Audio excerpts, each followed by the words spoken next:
Le Seigneur revient très bientôt. Amen.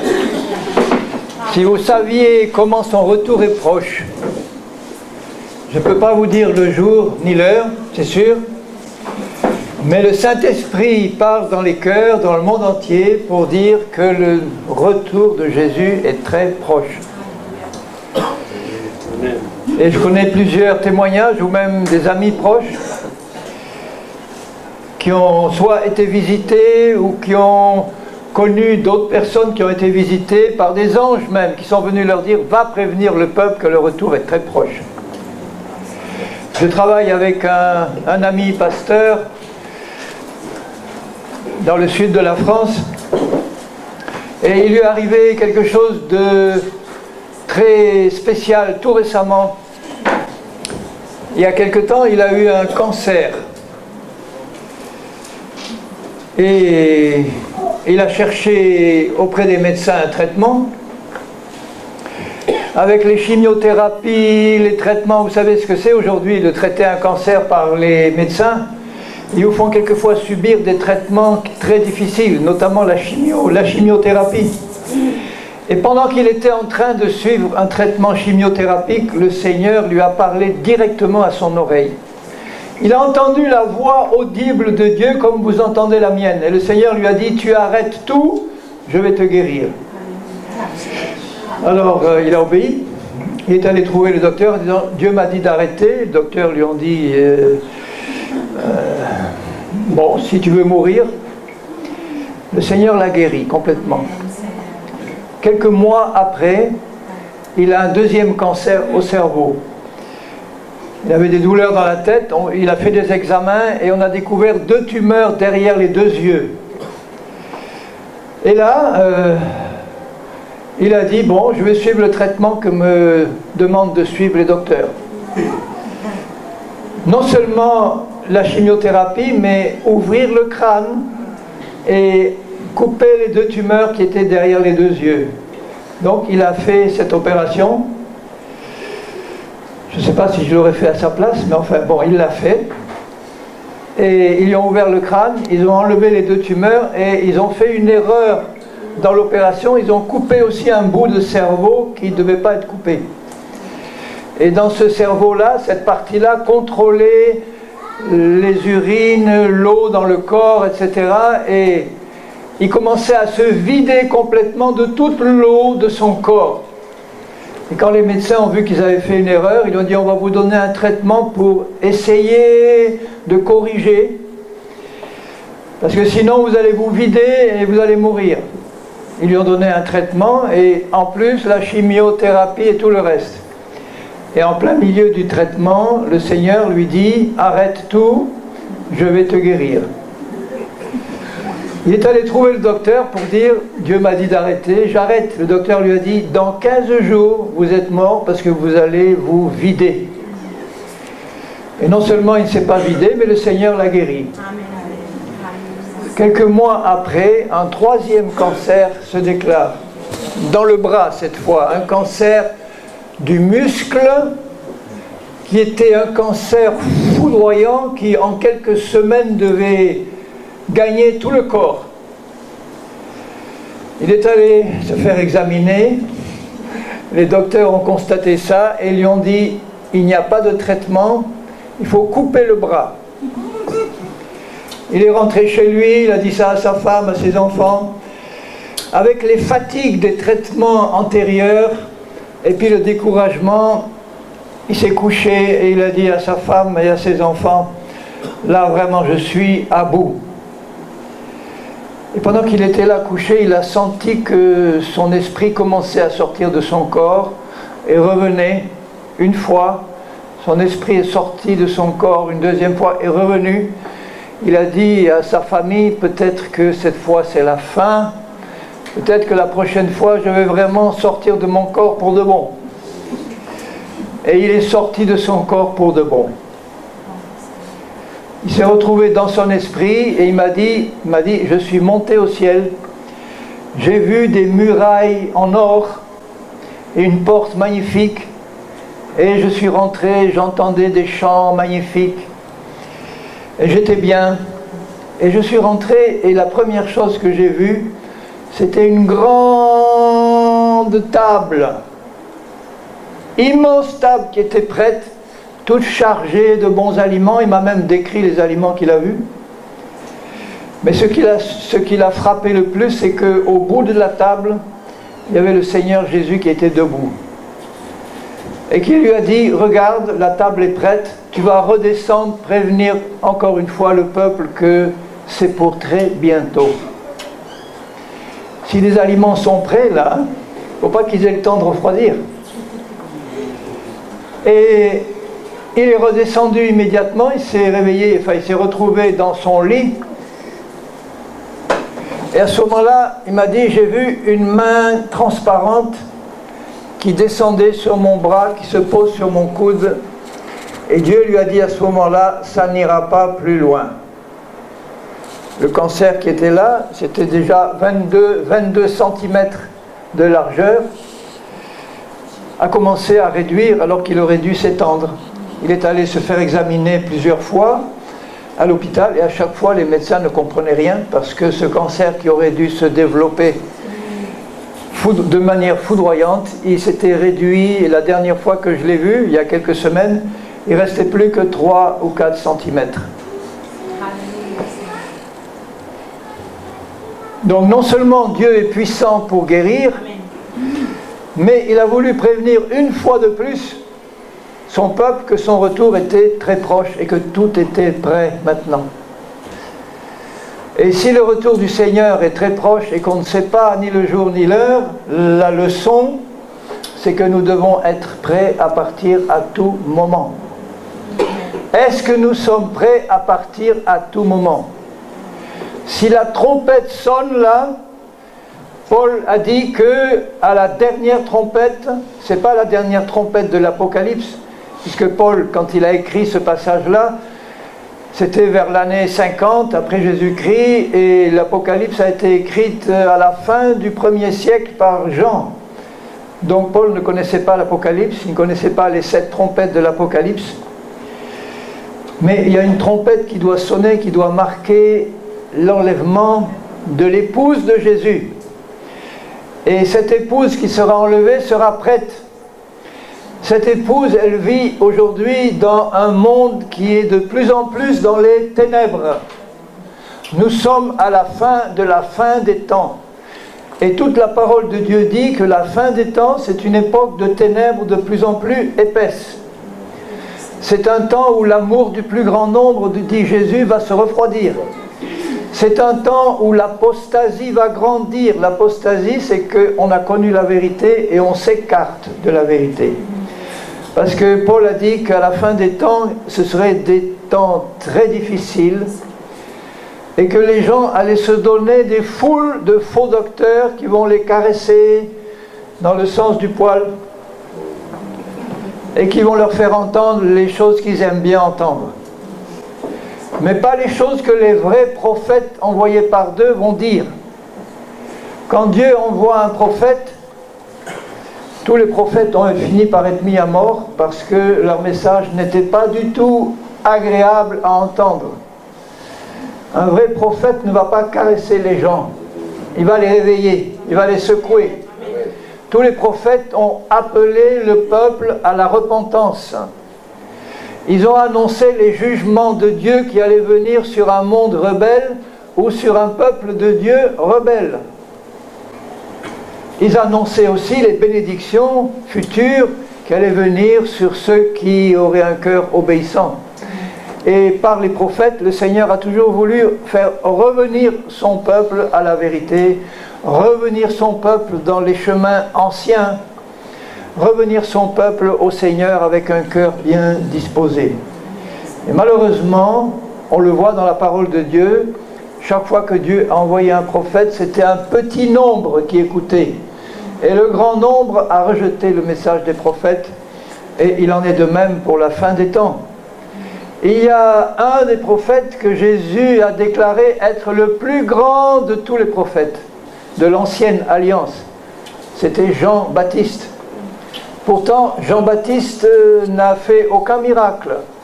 les grands prophètes comme Élie, Élisée avaient accompli des grands miracles, mais Jean-Baptiste, non. Et pourquoi Jésus dit qu'il est le plus grand des prophètes? Parce que c'est le prophète qui a appelé puissamment à la repentance. C'est celui qui a préparé le chemin du Seigneur, préparé les cœurs à la venue du Seigneur. Et l'esprit qui animait le prophète Élie, l'esprit du Seigneur, qui est un esprit de sainteté, de justice, travaille maintenant à la fin des temps dans l'Église véritable, l'épouse de Christ, qui sera le petit nombre de ceux qui ont reçu pleinement la vérité et qui veulent obéir de cœur. L'esprit d'Élie est au travail pour préparer l'épouse au retour du Seigneur. Et le message commence toujours par la repentance. Et la repentance doit être suivie par la foi. D'ailleurs, il ne peut pas y avoir de foi véritable s'il n'y a pas de repentance véritable d'abord. Si le message de l'Évangile est très simple, je vous le rappelle dès le début, dans les Actes des Apôtres, au chapitre 2, juste après que les apôtres et les disciples aient été baptisés du Saint-Esprit, Pierre fait un discours qui n'est pas très long. Et ce discours les a touchés profondément dans le cœur.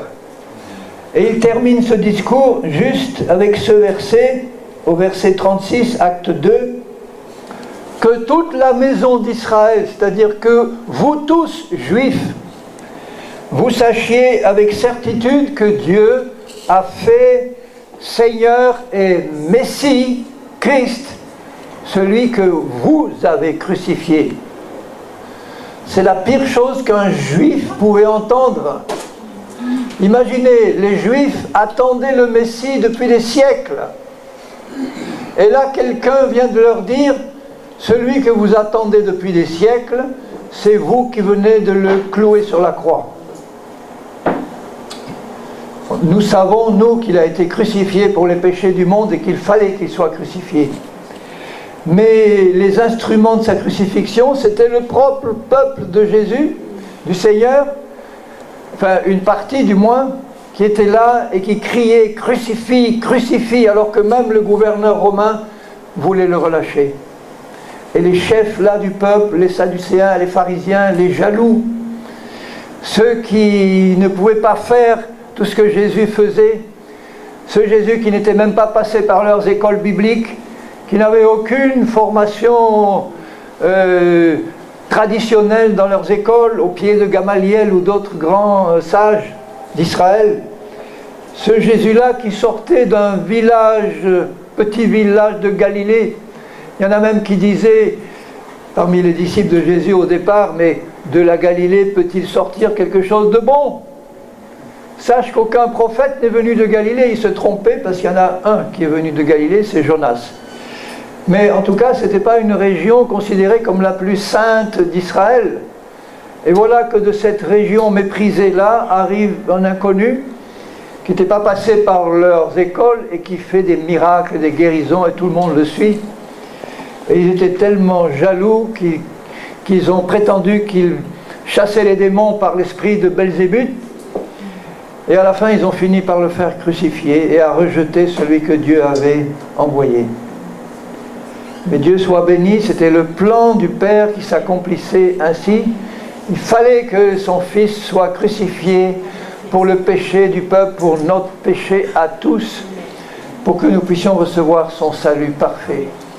L'épouse de Jésus est en train de se préparer et l'épouse de Jésus sera prête. Mais dans le cœur de l'épouse de Jésus, il y a ce désir ardent de se préparer.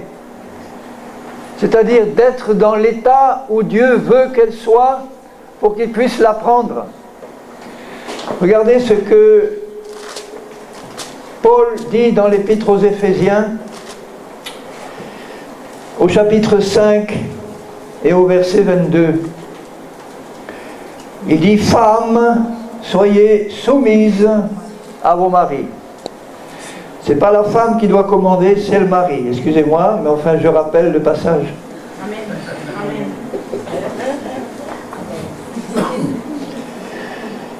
Alors si les maris démissionnent, évidemment les femmes sont tentées de prendre leur place. Il y en a beaucoup en Europe qui le font parce que, bon, dans la culture moderne, avec l'égalité des sexes, bon, on met la femme à l'égalité de l'homme. C'est sûr que sur le plan de la qualité spirituelle, elle est l'égale de l'homme. Mais Dieu a établi une hiérarchie spirituelle. Et dans la hiérarchie de Dieu, il y a le Père, il y a le Fils qui est soumis au Père, bien qu'il soit Dieu aussi. Le Saint-Esprit qui est l'agent exécuteur. Et puis, il y a ensuite l'homme, la femme, les enfants. Voilà l'ordre établi par Dieu. Et il dit, femmes, soyez soumises. La soumission, ce n'est pas l'obéissance aveugle. L'obéissance, c'est faire ce qu'on te dit sans discuter. Dieu ne demande pas à la femme d'obéir sans discuter. Il lui demande d'être soumise. Et la soumission, c'est une attitude de cœur. C'est une absence de révolte, c'est une absence de domination, de manipulation. La femme soumise, c'est une femme qui va rester tranquille avec un esprit doux et paisible et qui sera capable de dire gentiment à son mari « Non, mon chéri, ça sera non parce que Dieu dit que c'est non. Mais je ne te rentre pas dedans, je vais continuer à faire ta cuisine.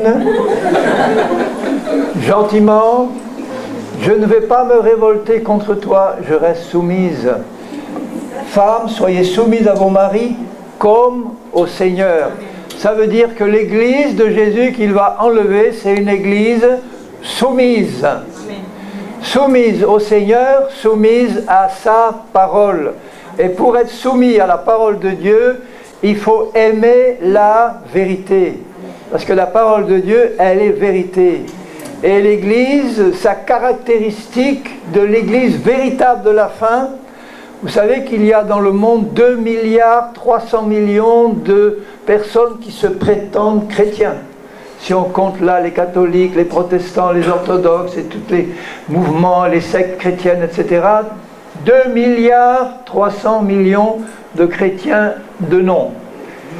Quels sont ceux parmi tout ça qui vont partir en tant qu'épouses de Christ? Dieu seul sait le nombre. Mais je pense que ça ne sera pas la grande majorité. Dieu seul connaît. Et je vous rappelle les conditions pour être enlevé et faire partie de l'épouse de Christ que je vois là décrites dans la parole de Dieu. L'épouse de Christ est composée de ceux et celles qui sont passés par la repentance et la foi en Jésus, qui leur donne non seulement le pardon des péchés, mais une nouvelle nature en Christ, qui deviennent de nouvelles créations en Christ.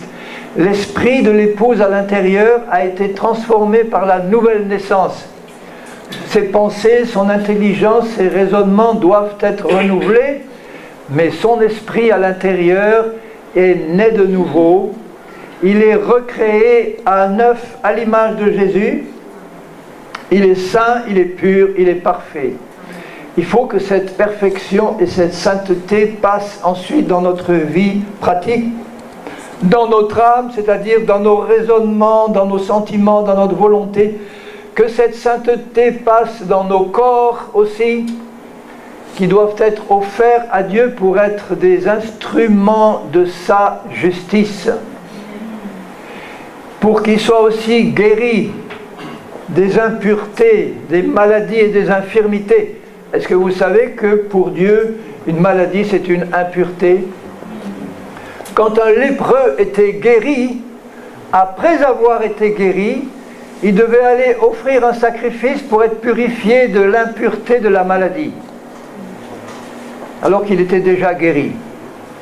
Pourquoi c'est une impureté pour Dieu? Je ne dis pas ça pour culpabiliser les malades, hein, parce que Dieu veut nous guérir. On va prier tout à l'heure pour les malades.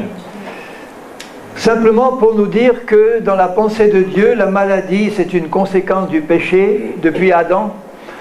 Ce n'est pas forcément la conséquence du péché du malade, c'est la conséquence du péché depuis Adam et Ève. On a reçu dès notre conception un corps où il y a des germes de maladie, où il y a peut-être même des démons qui commencent à travailler pour les détruire, ces corps-là. Et ça vient de la chute au départ. La maladie, c'est une œuvre de Satan, comme le péché, comme toutes les choses que nous voyons comme résultat du péché. La maladie, l'infirmité, la mort prématurée, toutes ces choses-là ne sont pas dans la pensée de Dieu. Et Jésus est venu pour détruire les œuvres du diable. Il est écrit dans les Actes des Apôtres, acte... Bon, je n'avais plus le verset, mais là, le verset, je le connais par cœur. Vous savez, acte 5, 38, je crois. Dit que vous savez, acte 8, 38. Acte 10, 38. Vous savez comment Dieu a oint de Saint-Esprit et de force Jésus de Nazareth. Il était oint de Saint-Esprit, pourquoi? Qui allait de lieu en lieu, faisant du bien et guérissant tous ceux qui étaient sous l'empire du diable. Ça nous montre que toute maladie est un empire du diable que Jésus est venu détruire par son ministère et son sacrifice. De même qu'il est venu détruire la puissance du péché par sa mort et sa résurrection, il est venu détruire toutes les œuvres du diable. Et dans la vie de son épouse, c'est ce qu'il veut faire passer en priorité, la repentance pour que les péchés, la désobéissance, la rébellion soient ôtés, et puis la bénédiction, la guérison, la délivrance. Ça ne veut pas dire qu'il ne va enlever que des chrétiens guéris, hein. C'est pas ça que je veux dire. C'est que dans la pensée de Dieu, il veut bénir le monde entier. Il veut que tous les hommes soient sauvés et parviennent à la connaissance de la vérité. Il veut que tous les membres de son Église soient bénis, dans le sens qu'ils soient des instruments de sa sainteté, qu'ils reçoivent sa sainteté, qu'ils soient remplis de sa vie éternelle, qu'ils puissent manifester son caractère et sa vie, qu'ils puissent être bénis, guéris, délivrés de tout mal, et qu'ils puissent être des instruments de bénédiction pour un monde qui en a besoin. Dieu veut que son épouse reçoive le maximum de bénédiction.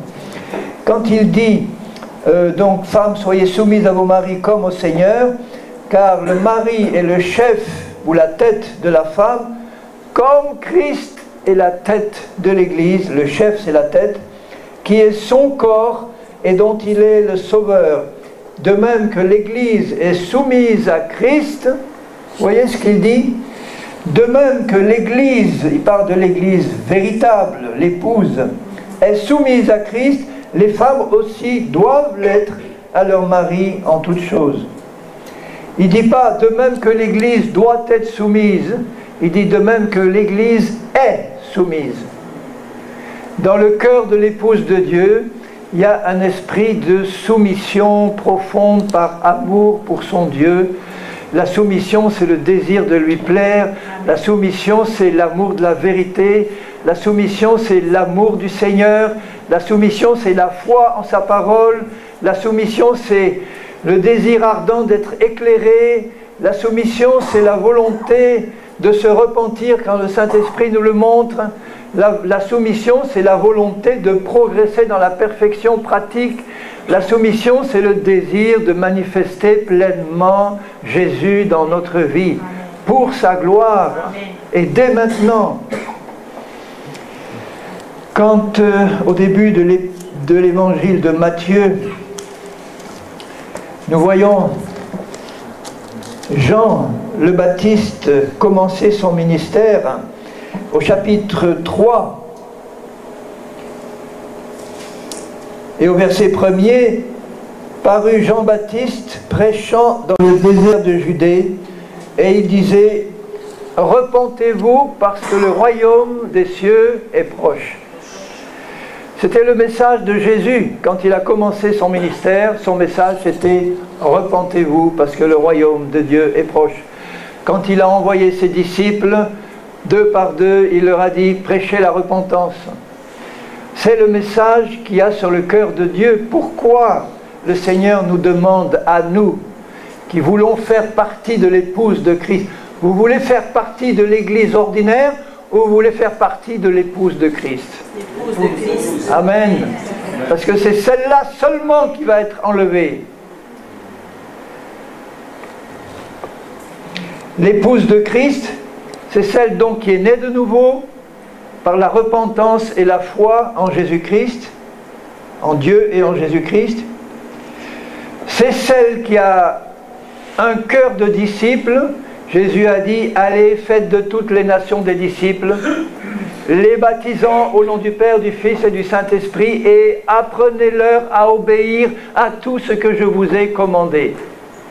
Apprenez-leur à obéir. Parce que ce n'est pas évident au départ, dans la vie de quelqu'un qui était un rebelle et qui vient au Seigneur et qui se repent, d'apprendre à obéir.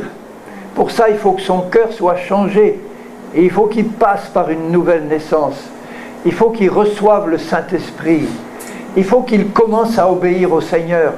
Et le premier commandement que le Seigneur donne à ses disciples, c'est passe par un baptême d'eau au nom du Père, du Fils et du Saint-Esprit. S'il y en a ici qui sont nés de nouveau, qui se sont repentis de leurs péchés et qui ne sont pas encore baptisés d'eau par immersion, je vous en conjure au nom du Seigneur, allez vite vers un responsable ou votre pasteur. Si votre cœur d'abord a été touché bien sûr par le message de l'Évangile et que vous vous êtes repenti et que vous avez cru en Jésus, et dites-lui, frère, je veux être baptisé le plus vite possible.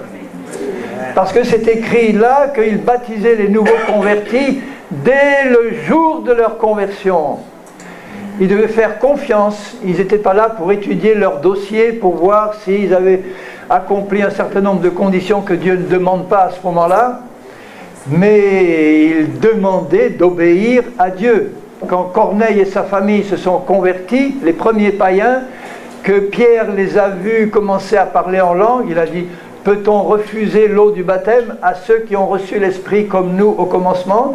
Et il ordonna qu'ils soient baptisés immédiatement. Donc l'ordre de Jésus, c'était passer par le baptême d'eau, passer par le baptême de l'Esprit. Il venait de leur dire, allez dans le monde entier, et maintenant il leur dit, ne quittez pas Jérusalem tant que vous ne serez pas remplis de l'Esprit.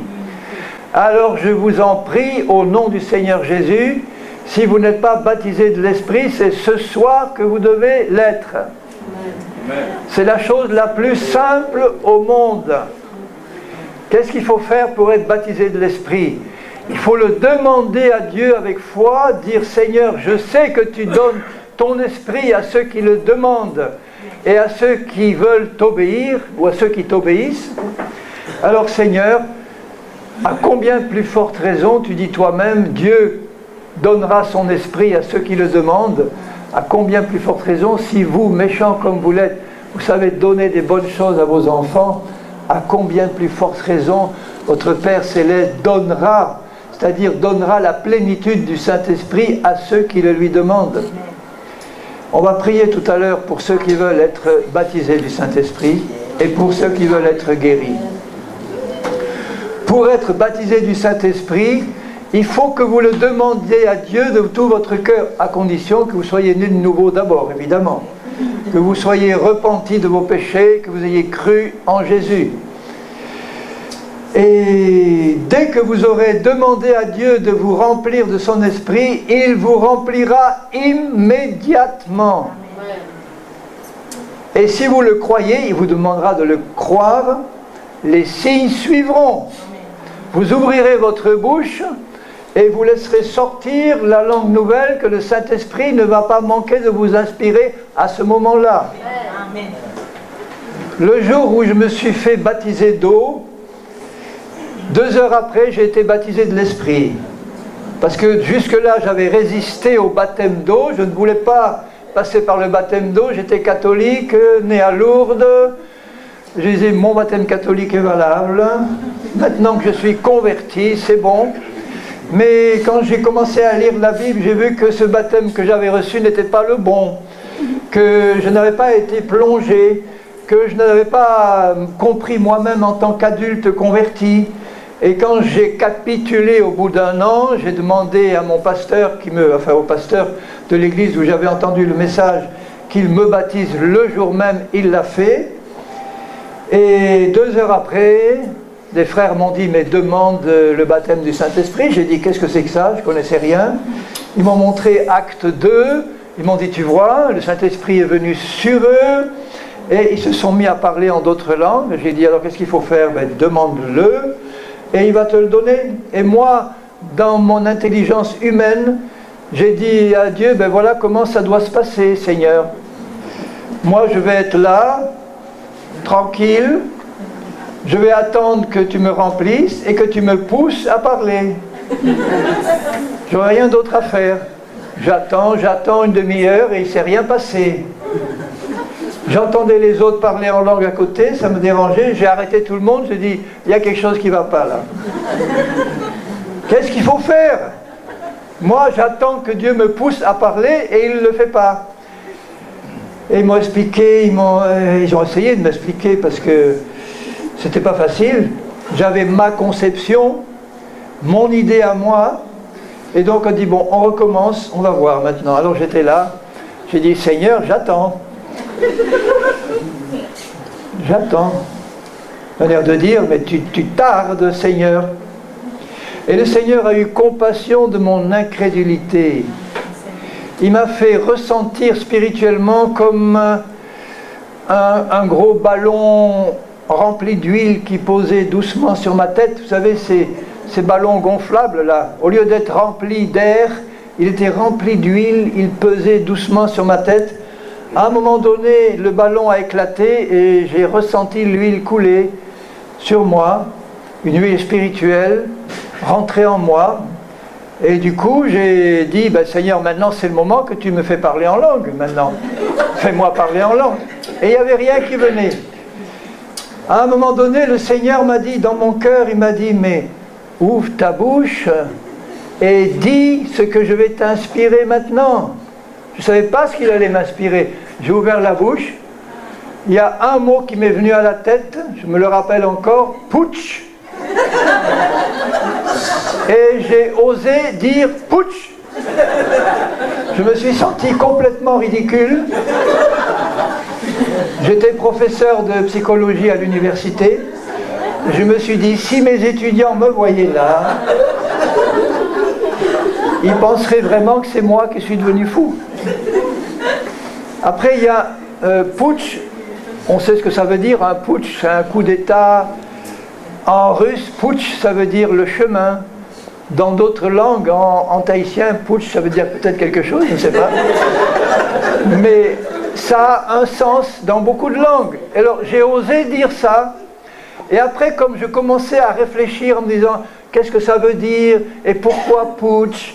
Et en réfléchissant, j'étais plus dans la foi et l'inspiration s'est arrêtée. J'ai dit, Seigneur, eh bien maintenant, j'ai compris ce que tu veux faire. Maintenant, je vais ouvrir la bouche et je vais laisser sortir tout ce qui me vient à l'esprit en croyant que c'est toi qui l'inspire et pas moi qui le fabrique. Il y a un autre mot qui est venu et un deuxième. C'est comme si une pompe spirituelle était amorcée et au bout d'une demi-heure, je parlais couramment une langue inconnue et j'étais rempli du Saint-Esprit. Et vous savez, être rempli, c'était pas pour ça que j'étais plus saint, mais j'étais rempli. Il a dit, vous serez baptisés du Saint-Esprit pour être mes témoins. J'étais converti depuis 1 an, et pendant 1 an, je n'avais parlé de Jésus à personne. J'étais à l'université, je lisais ma Bible, c'est tout.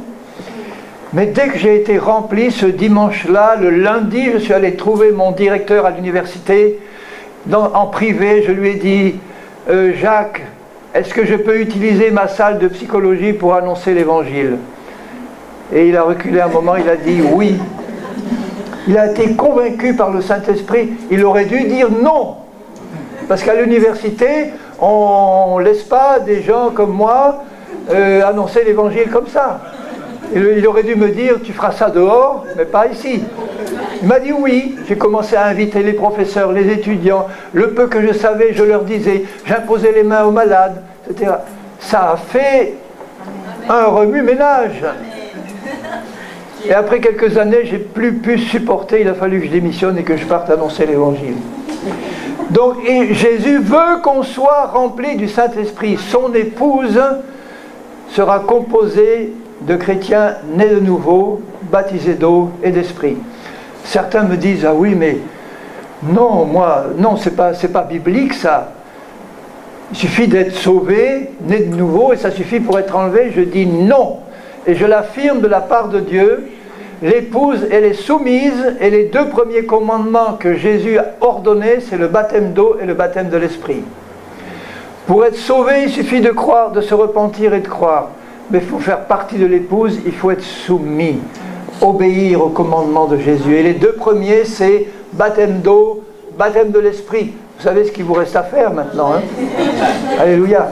Et la suite, c'est et continuer dans un esprit de soumission à obéir au Seigneur, c'est-à-dire à rechercher la sanctification sans laquelle nul ne verra le Seigneur. Parce que l'épouse de Dieu qui est baptisée du Saint-Esprit sait que le Saint-Esprit est un esprit saint. Et que ce que Dieu recherche dans son épouse, c'est la sainteté qui est la sienne. Il vient rechercher, il le dit juste après, dans Éphésiens, je vais le dire de tête, Marie, aimez vos femmes comme Christ a aimé l'Église et s'est donné lui-même afin de la sanctifier après l'avoir purifiée par l'eau et la parole.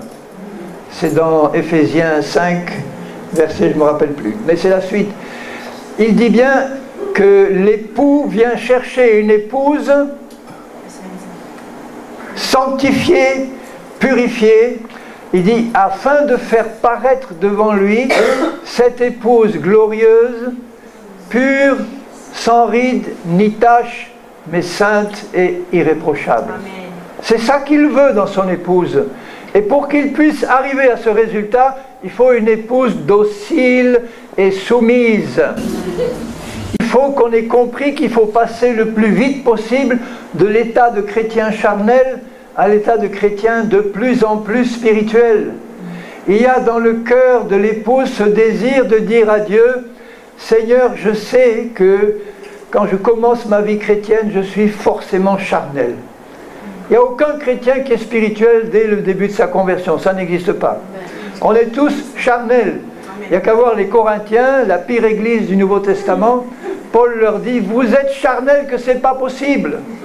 Ils étaient tous nés de nouveau, baptisés d'eau et d'esprit, mais charnels.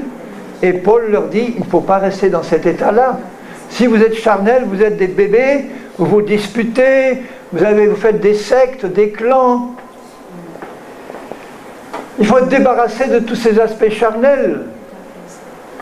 La chair, elle veut garder sa domination. La chair est une puissance de péché qui habite dans notre corps mortel, mais qui n'a plus l'autorité de nous contrôler quand on sait qu'on est né de nouveau, on lui a échappé. On est passé dans une dimension où la chair ne peut plus nous contrôler, mais elle est là, et elle va essayer de continuer sa domination le plus longtemps possible. Et notamment la chair que j'appelais ce matin, la chair spirituelle, entre guillemets, la chair religieuse. Si le diable n'a pas réussi à nous faire contrôler par la chair grossière, c'est l'adultère, les excès de table, les perversions sexuelles, etc. Bon, le Seigneur a réussi à nous délivrer de tout ça, mais la chair religieuse qui est ou légaliste, ou qui laisse faire tout, hein, ou alors une chair religieuse dominatrice, manipulatrice, contrôleuse. On connaît beaucoup d'églises, enfin j'en connais en tout cas, où les responsables sont dominateurs, manipulateurs, qui menacent les chrétiens de malédiction si jamais ils vont quitter leur église, qui vont se perdre si jamais ils vont dans l'église du voisin. Bon, tout ça c'est la chair religieuse. Dans la pensée de Dieu, c'est là où est l'esprit du Seigneur, là est la liberté. Amen. Si j'étais pasteur d'une église et que je voyais les brebis de mon église aller chez le voisin et me dire, ben là on y va parce qu'on est mieux nourri, je me mettrais devant Dieu humblement, puis je dirais, Seigneur, j'ai un problème. J'ai besoin que tu me donnes une meilleure nourriture pour tes brebis, parce que j'ai à cœur de bien les nourrir, que si elles vont partir ailleurs, c'est qu'elles trouvent ailleurs une meilleure nourriture. Je dirais, bon, ben allez-y, soyez bénis, mais moi je veux me remettre en question devant Dieu. Et je veux recevoir de Dieu quelque chose de succulent, de bon, pour que tes brebis soient bien nourries là, parce que c'est le désir de ton cœur qu'elles soient nourries par une bonne nourriture, et pas par du poison, pas par des traditions humaines. Vous savez que les traditions humaines, Jésus dit aux Juifs de son temps, dans Marc, c'est dans Marc 7, il leur dit, il les reprend parce qu'ils ne se lavaient pas les mains avant de manger. Ce n'était pas un péché, mais c'était la tradition des Juifs, même maintenant. Et il dit, pourquoi, au chapitre 7 et au verset 5, pourquoi tes disciples ne suivent-ils pas la tradition des anciens? Pourquoi ils ne suivent pas la tradition de Luther? Nous sommes luthériens, et étant luthériens ou méthodistes ou autres, on suit la tradition du responsable, de l'envoyé de Dieu, de loin de Dieu, qui a créé notre mouvement. Alors peut-être qu'il y avait des bonnes choses, certainement Luther a introduit des choses excellentes, mais il en a gardé qui étaient très mauvaises.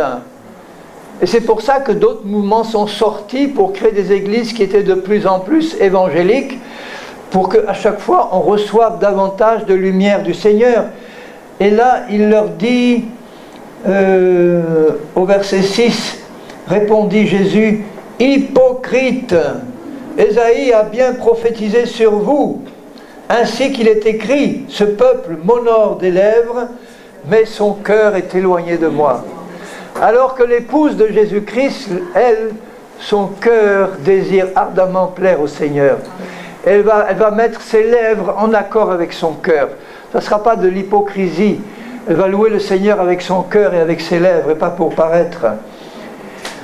Mais c'est en vain qu'il m'honore en donnant des préceptes qui sont des commandements d'hommes.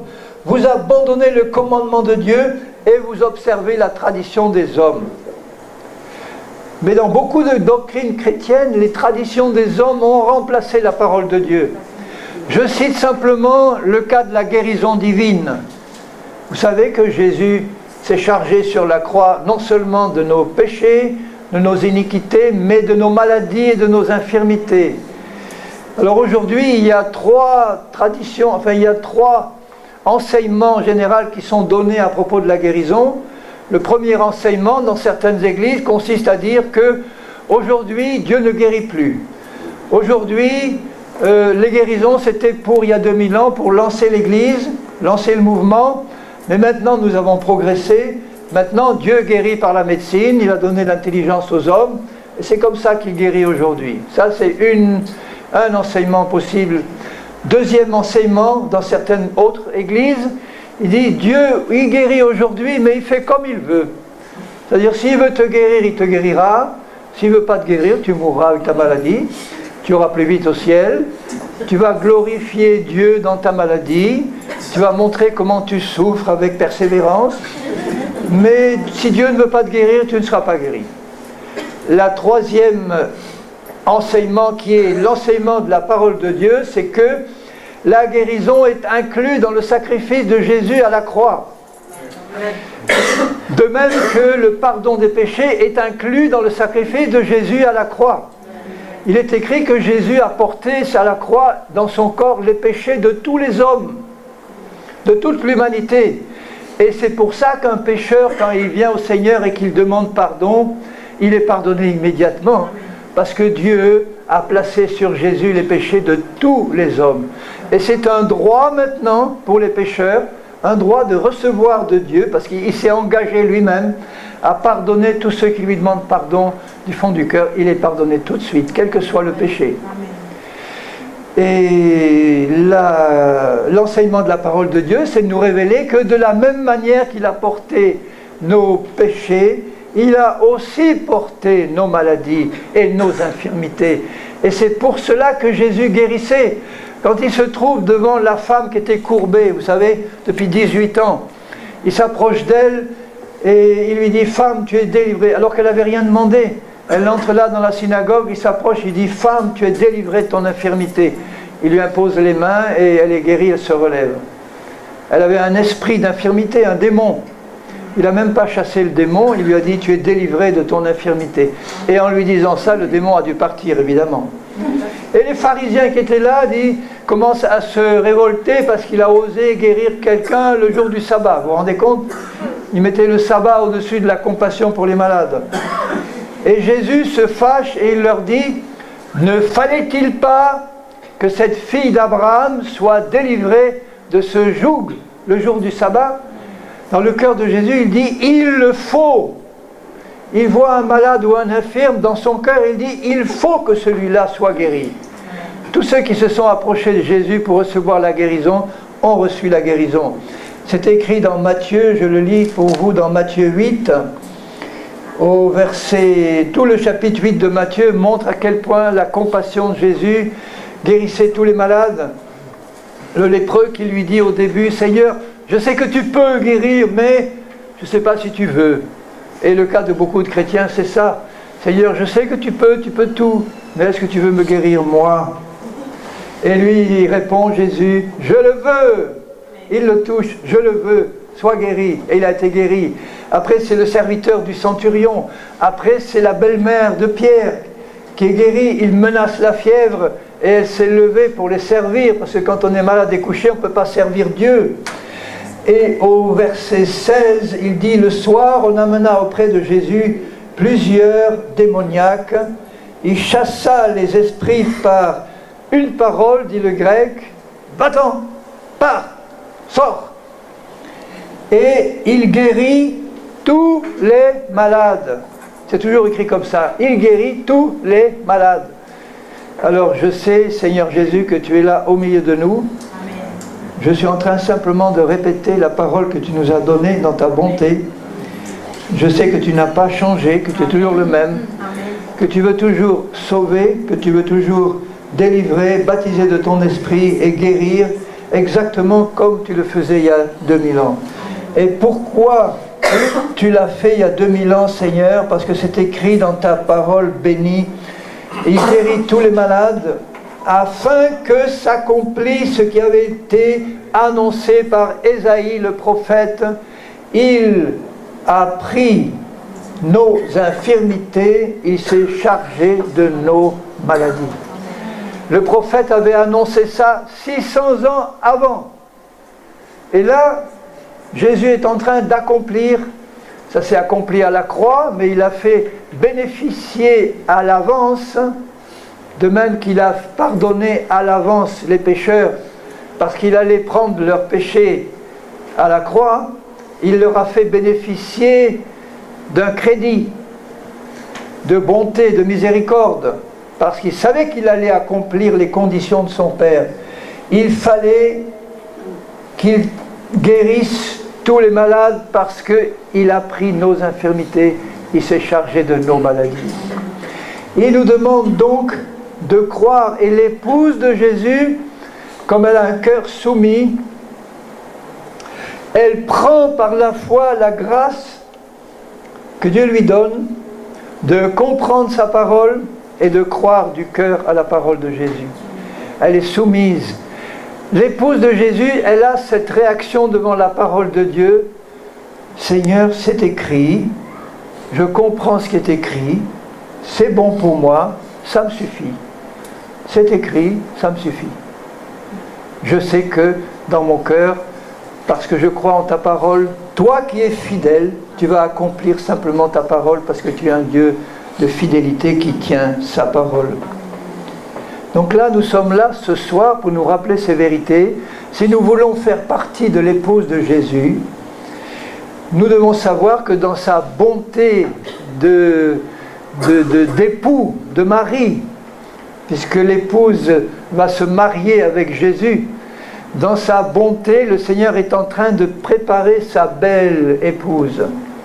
Il est en train de la purifier, de la sanctifier, de lui donner cette belle robe blanche et ces beaux bijoux des dons de l'esprit, ces choses qui va orner son épouse parce qu'il veut qu'elle soit belle, magnifique pour sa gloire à lui. Il est en train de la préparer maintenant, elle va être prête pour le jour de l'enlèvement. Je suis sûr qu'elle est déjà prête. Elle finit de se préparer. Le peu de temps qui nous reste nous est donné pour finir de nous préparer. Et quand le nombre sera complet, le nombre de ceux que Dieu connaît d'avance et qui font partie de son épouse, quand le nombre sera complet, c'est-à-dire au moment où le Père dira au Fils, c'est le jour, c'est l'heure maintenant, tu peux y aller chercher ta bien-aimée, elle est prête.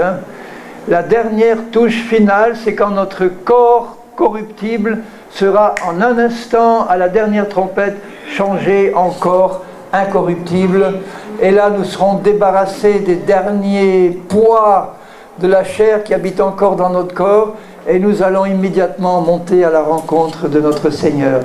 Et nous serons avec lui pour l'éternité.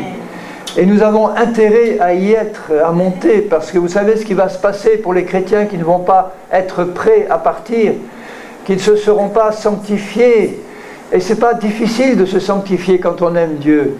On est prêt à reconnaître nos torts, tout simplement, on a un cœur soumis. On sait que Dieu est tellement désireux de nous pardonner. Il est tellement désireux de nous bénir, tellement désireux de nous aider à avancer. Il a dit, un verset que j'aime bien répéter dans 1 Thessaloniciens 5, 22 et 23, il dit que le Dieu de paix vous sanctifie lui-même tout entier. Et que tout votre être, l'esprit, l'âme et le corps, soient conservés irréprochables lors de l'avènement de notre Seigneur Jésus-Christ. Et Dieu qui est fidèle, c'est lui qui le fera. Celui qui vous a appelé est fidèle, c'est lui qui le fera. Il s'est engagé à le faire. On va monter au ciel par la foi, de même qu'on a été sauvé par la foi, qu'on est guéri par la foi, on va être enlevé par la foi. Ça veut dire on va croire que le Seigneur va faire dans nos vies ce qu'il a annoncé là. Il est dit là que c'est lui qui le fera. C'est lui qui va vous sanctifier. C'est lui qui va vous faire traverser, qui va vous faire passer par toutes les étapes qui vont vous amener à ce but final. Et lors de l'enlèvement, tout sera terminé. Tout sera achevé parfaitement. Lors de l'avènement du Seigneur, nous serons conservés, irréprochables. Ça veut dire que nous allons atteindre, lors de l'avènement du Seigneur, cet état irréprochable. Tous ceux qui font partie de l'épouse ont à cœur de se sanctifier. Donc, ils ont à cœur de se repentir. Pour se sanctifier, il faut être débarrassé de nos péchés, il faut être débarrassé de la chair, il faut être débarrassé de tout ce qui déplaît au Seigneur. Et comme nous sommes aveuglés, nous-mêmes on ne s'en rend pas compte, Dieu qui voit tout clairement, il est prêt à nous éclairer si nous voulons bien être éclairés. Il n'y a pas pire aveugle que celui qui ne veut pas voir. Mais si nous sommes devant la chair aveugle, un chrétien charnel ne sait pas qu'il est charnel. S'il le savait, il changerait. Si je dis à un chrétien charnel, est-ce que tu sais que tu es charnel, toi? Il va me répondre tout de suite, tu t'es vu, toi? Il ne va pas dire, mais oui, je veux le savoir, explique-moi, montre-moi. Si tu vois quelque chose de charnel, montre-le-moi. Je suis prêt à me mettre en question devant Dieu. Alors je suis prêt, on doit être prêt à recevoir les avis des uns et des autres. Je préfère qu'un chrétien charnel me dise une vérité, mais sur un ton qui n'est pas agréable, mais au moins il dit la vérité. Que quelqu'un qui veut me caresser gentiment parce qu'il ne veut pas me dire la vérité, je suis ton ami, je veux te laisser tranquille. Non, si tu es mon ami, tu me dis la vérité. Si tu es mon ami, tu me secoues. Si tu vois que je suis en train de m'endormir, tu me secoues, tu m'exhortes. Et si je suis charnel, je vais peut-être t'envoyer une parole un peu dure, mais au moins le Saint-Esprit va me rappeler ce que tu m'as dit, parce que le Saint-Esprit est chargé de me conduire dans toute la vérité. Et nous sommes, même si nous sommes charnels, on doit avoir au fond de notre cœur cet amour de la vérité qui nous pousse à nous remettre en question. Je me mets devant Dieu, je dis Seigneur, je prétends absolument pas être parvenu à la perfection, bien que je sache que tu m'as donné un esprit nouveau qui est pur et parfait. Mais je veux aussi que mes yeux soient ouverts à la situation où je me trouve maintenant sur la terre, dans mon âme, dans mon corps, dans mes raisonnements, dans mes habitudes. Toi, tu vois, Seigneur, où j'en suis. Et la prière de mon cœur, c'est Seigneur, Montre-moi si je suis charnel. Montre-moi si je suis sur la bonne voie, Seigneur. Montre-moi s'il y a des choses en moi qui te déplaisent. Et je vais dire à mes frères et à mes sœurs, soyez bons avec moi, montrez-moi si quelque chose ne va pas dans ma vie. Je veux connaître la vérité. Dites-le-moi, je n'ai pas peur de l'entendre. Après, je me mettrai devant Dieu pour voir si c'est vrai, parce que tu peux aussi me dire quelque chose qui n'est pas vrai. Hein. Tu peux me dire quelque chose que tu crois être vrai pour moi, mais ce n'est pas vrai du tout. Mais ça ne fait rien. Dis-moi quand même tout ce que tu as sur le cœur. Et après, je me mettrai devant Dieu, et sa lumière va confirmer. Il va me dire, oui, le frère là, il avait raison. Oui, cette manière de parler là, c'était pas bien. Oui, là, tu as jugé selon l'apparence, hein, alors que l'esprit juge selon le cœur. Oui, là, c'est ça. Il faut que tu changes. Là, oui. Il y a ce désir de progresser dans le cœur de l'épouse de Jésus. Et c'est ce désir qui permet au Saint-Esprit de nous faire avancer beaucoup plus vite et d'être prêts de plus en plus rapidement à la venue du Seigneur. Alors ce soir, les appels que je vais faire, ils sont simples. Le premier appel que je vais faire, et celui-là je vais l'adresser à nous tous et à moi en premier. Seigneur, donne-nous un esprit de repentance profond, c'est-à-dire simplement ton esprit qui nous pousse à la repentance, qui nous pousse à la conviction de péché, de justice et de jugement. Il n'est pas réservé que pour les païens qui ont besoin de se repentir. Le Saint-Esprit nous est donné pour que nous, chrétiens, nous puissions nous repentir en permanence de tout ce qui ne va pas dans nos vies. Qu'on n'essaye pas de nous cacher devant Dieu. On peut essayer de se cacher devant les hommes ou devant les frères et sœurs, c'est de l'hypocrisie. Mais on ne peut pas se cacher devant Dieu. Amen. Alors on va demander simplement à Dieu, mais chacun pour notre part, parce que je suis certain que nous tous ici, moi le premier, on a encore besoin de se repentir de quelque chose devant Dieu. Sinon on serait déjà parvenu à la perfection. Et on n'est pas parvenu à la perfection. Même Paul disait, je ne peux pas dire que j'y suis encore parvenu, mais je cours vers le but, les yeux fixés sur Jésus. Je ne regarde plus en arrière. Je regarde en avant et je cours les yeux fixés sur Jésus. Alors Seigneur, je crois vraiment que l'appel de ton esprit pour ton épouse, c'est de se mettre en question. Qu'on soit pasteur, qu'on soit simple brebis, qu'on soit ancien, qu'on soit pas, qu'on soit jeune converti ou vieux converti. Seigneur, nous nous mettons devant toi pour que tu fasses la lumière. Montre-moi, Seigneur, moi-même si je suis sur une bonne voie. Montre-moi partout où j'ai besoin de me repentir, c'est-à-dire de regretter ce que j'ai fait. D'être devant toi sous l'action de ton esprit, Seigneur, montre-moi. Et je sais que si tu veux me montrer, c'est pas pour me condamner, c'est pas pour me juger, c'est pour m'éclairer, c'est pour me permettre d'avancer. Seigneur, si tu veux faire un réveil dans ce pays, ce que je crois, ce que j'ai annoncé dans une réunion précédente, tu veux faire dans ce pays de Polynésie un réveil. Ce réveil va passer par une repentance profonde. Il faut que les pasteurs s'entendent. Il faut que les chrétiens s'entendent. Il faut abandonner l'esprit de clocher. Il faut abandonner la chair religieuse. Il faut abandonner le péché tout court. Il faut abandonner le concubinage. Il faut abandonner ces choses qui déplaisent au Seigneur. Il faut abandonner non pas parce qu'on est sous un joug et parce qu'on est sous un commandement qui pèse sur nous, mais simplement parce qu'on désire du fond de notre cœur plaire à notre Dieu, qui nous montre, qui nous a rendus capables d'obéir, que sa vraie grâce consiste à être conduit dans la piété. La grâce de Dieu nous apprend à vivre selon la piété. La grâce de Dieu, c'est pas de nous dire c'est bon, tu es dans le péché, tu es sous la grâce de Dieu. Non, la vraie grâce de Dieu nous enseigne à vivre selon la piété et la sainteté. Elle nous apprend comment marcher par l'esprit et plus par la chair. Elle nous montre que notre Dieu est toujours avec nous pour nous faire du bien, nous éclairer, nous conduire dans sa volonté. Et là, nous restons simplement devant toi, Seigneur, et je laisse le Saint-Esprit nous sonder. Montre-nous, Seigneur. Montre à chacun de quoi il doit se repentir maintenant.